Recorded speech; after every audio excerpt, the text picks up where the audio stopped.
Hi, I'm Rabbi Aaron Bergman, and I am so excited to be able to share another Sammy the Spider story. This time, Sammy Spider's first Passover. Sammy Spider was fast asleep in his web high up on the Shapiro's living room ceiling. As the warm spring sun shone through an open window, Sammy snuggled deeper into his cozy web. A sudden swishing noise startled him awake. "Mother!" he screamed. "A monster has broken our web!" Sammy scurried across the ceiling and hid in a corner. Mrs. Spider hurried to comfort him. "Don't worry, Sammy. That monster is called a broom, and Mr. Shapiro is using it to dust the ceiling."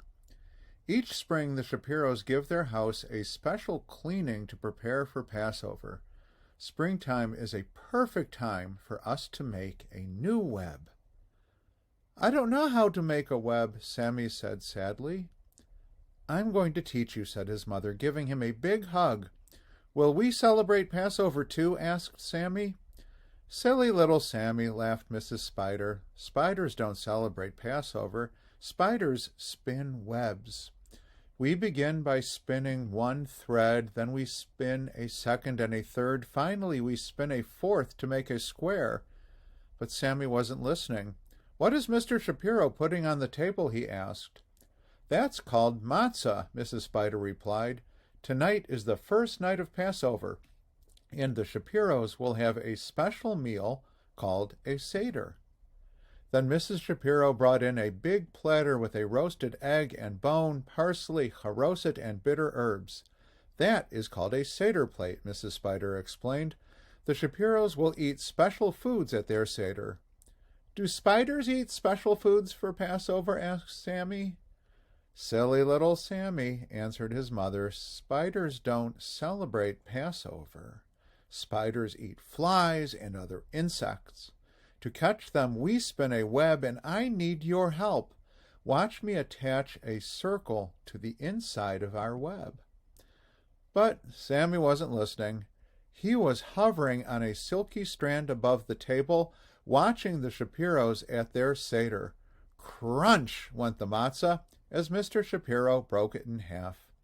Sammy watched him wrap one of the broken pieces in a bright red napkin.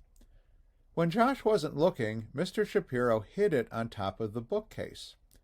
Sammy climbed back up to the ceiling. "Mother," he asked, "why did Mr. Shapiro hide the matzah?" "It's called the afikomen," Mrs. Spider answered. "After the meal, Josh will try to find it. If he does, he'll get a prize." "What fun!" Sammy said. "Can I play too?" "Silly little Sammy," said his mother. "Spiders don't celebrate Passover. Spiders spin webs, and I really need your help to spin a triangle inside the circle." But Sammy wasn't listening. He looked longingly at the hidden afikomen. "All right," sighed Mrs. Spider. "You may watch the Seder for a while." Sammy quickly crossed the ceiling and stopped right above the bookshelf as Josh finished reciting the 4 questions. He listened as the family sang Passover songs and took turns reading the story of Moses, who led the Jews to freedom. The Shapiros began their Seder meal. Sammy had never seen so much food. At last it was time to search for the afikomen. Sammy wished he could help, but he remembered his mother's words. Spiders don't celebrate Passover. Swinging from a strand of webbing, he watched as Josh searched every corner of the room. When Josh neared the bookshelf, Sammy got excited. Something shiny caught Josh's eye. It was an amazing little web with a beautiful Jewish star inside. "Wow!" breathed Josh. As he went closer to look, he spotted the afikomen just below the glistening web. "Wow! I found it," he squealed. Sammy glowed with pride. "I did it, Mother. I helped Josh find the afikomen." "And you also spun a beautiful web," Mrs. Spider answered. "You used all the shapes I taught you." In his excitement, Sammy didn't even know that he had spun a web. As he looked back at the bookshelf, he beamed. "It was easy, Mother. You make a square, a circle, and a triangle, and then you pass over with another triangle. That's how spiders celebrate Passover."